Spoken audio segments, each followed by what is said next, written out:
A derrota no Rio de Janeiro pode ser vista de duas formas: o copo meio cheio ou o copo meio vazio. E o vestiário colorado optou por enxergar o copo meio cheio e a possibilidade de reversão no duelo da próxima quarta-feira no Gigante da Beira-Rio. Quero falar também sobre as explicações do técnico Roger Machado para a derrota na Cidade Maravilhosa e também algumas mudanças que podem acontecer já a partir do fim de semana. Eu te conto tudo isso depois da vinheta.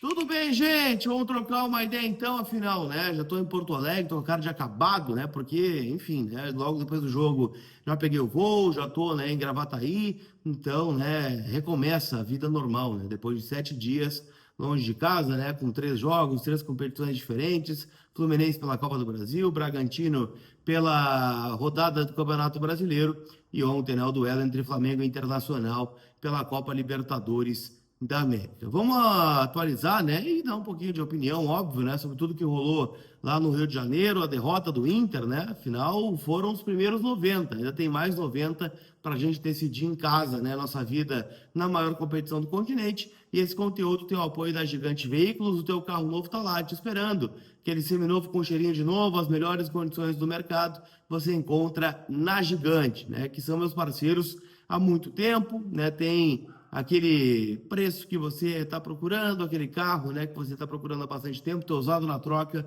é com a turma da Gigante Veículos, tá bom? Link do WhatsApp da Gigante na descrição e, obviamente, né, o endereço também está na tela, na Avenida Central, lá em Capão da Canoa.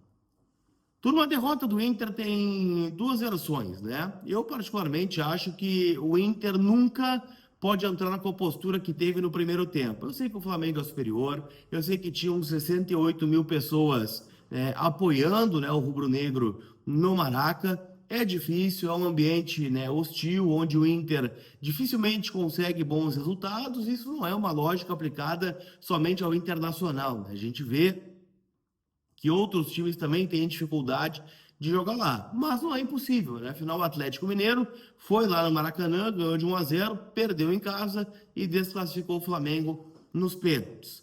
O Inter, dentre as derrotas que poderia sofrer, sofreu a menos pesada, né? Apenas um gol de diferença, um gol que saiu, né, numa bola parada, numa cobrança de escanteio, onde o Inter não pode, né, ter essa desatenção. Mas teve, né, o Bruno Henrique é um especialista, acabou fazendo o gol da vitória e o Inter agora vai ter que correr atrás, né? Vencer por um gol dentro do estádio Beira-Rio para levar a decisão para pênaltis, ou, né, vencer por 2 gols para se classificar no tempo normal. Algo muito parecido com o que aconteceu lá na Libertadores de 2023, no duelo entre River e Internacional. Eu diria que o Inter para o River tinha uma diferença maior naquele momento do que do Inter para o Flamengo. É claro que o Flamengo tem um bom time, né? Não se discute, inclusive a janela feita pelo Flamengo, né? Com Samuel Lino, com o Carrascal, Saul, Jorginho, o próprio Emerson Royal, né? Que ontem foi muito mal no jogo e a torcida do Flamengo vaiava o Flamengo justamente na hora, né, que saiu o gol do Bruno Henrique. Mas, de qualquer forma, né, são jogadores que fazem a diferença. O Arrascaeta vai estar de volta, né? Mas, assim, né, o Inter depende apenas do seu resultado, de uma vitória, para pelo menos levar a decisão para os pênaltis. E aí vai ter 50 mil colorados, ruas de fogo, mobilização. Eu tenho certeza que o Inter pode fazer um grande jogo, mas não pode repetir o que fez no primeiro tempo, até porque o Flamengo tem personalidade e qualidade para jogar muito mais do que o Inter jogou lá no Rio de Janeiro. E aí um gol do Flamengo obriga o Inter a fazer 3 ou 2 para levar a decisão para os pênaltis. O vestiário do Internacional ontem, gente, ele foi um vestiário que faltou, ou melhor, que se apoiou, né, numa mobilização e justamente, né, pela resposta que deu o torcedor, né, que estava presente lá no Maracanã, que deu um show, né, um espetáculo, incentivando aí os 90 minutos, por muitas vezes cantando até mais alto que o torcedor do Flamengo.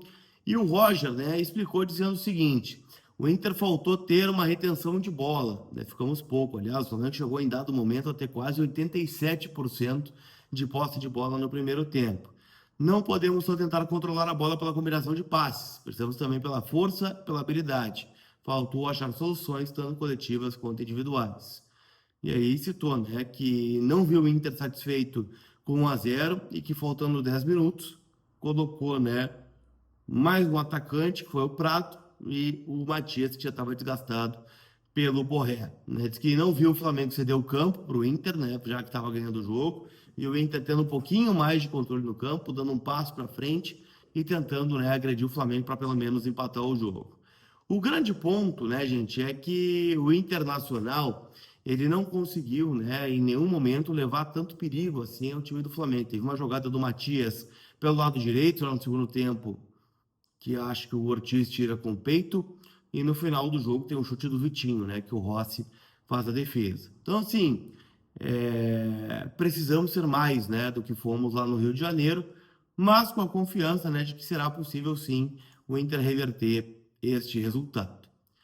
Para o duelo, né, da próxima quarta-feira, né, o Inter pode fazer algumas mudanças, né? Imagino que o Roger também vai usar, né, o jogo do domingo, que é justamente contra o Flamengo pelo Campeonato Brasileiro, para fazer alguns testes, né? Ontem o Richard entrou no segundo tempo, no lugar do Bruno Tabata, botando o Alan Rodrigues um pouquinho mais para frente, se juntando ao Alan Patrick, aliás, né? Ótima partida do Alan Rodrigues, para mim foi um dos melhores em campo. Thiago Maia também foi muito bem, gostei da zaga. O Bernabé melhorou em relação a ele mesmo. Mal mesmo foram os dois pontas, né? Tabata e Wesley, partidas horrorosas. O Matias morreu de fome, mas de qualquer forma, né? O Inter pode fazer essa mudança, né? Preencher um pouquinho mais o meio campo, já que é um setor onde o Flamengo é muito forte. Tem lá, né, o Jorginho, ontem jogou o Alan, o Felipe Luiz, né, promoveu a estreia do Carrascal também, né, no duelo de ontem. O Arrascaeta vai estar de volta, então é por ali que o Inter pode ganhar o jogo. Então pode ser sim que o Inter faça alguma mudança importante aí para esse duelo de, como eu disse, quarta-feira. Expectativa, né, de Ruas de Fogo, mais de 50 mil. O check-in abre nesta quinta-feira. Então imagino, né, que teremos um grande público, talvez o maior público da temporada, para esse duelo contra o Mengão. Tá certo? Não esquece de passar na KTO, kto.bet.br, minha casa de apostas, pode ser a sua também.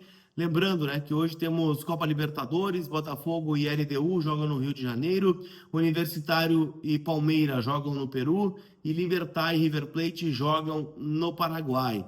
Ainda tem Atlético Mineiro e Godoy Cruz jogando pela Copa Sul-Americana. Todos esses jogos você pode palpitar e se divertir. kto.bet.br, minha casa de apostas. E pode ser a sua também, lembrando que a KTO é uma casa para maiores de 18 anos, então jogue com responsabilidade. Tá certo, turma? Aquele abraço. A gente se vê. Fui! É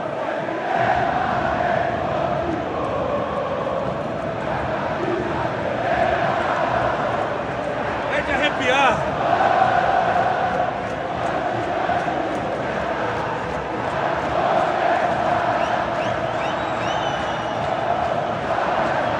É de arrepiar.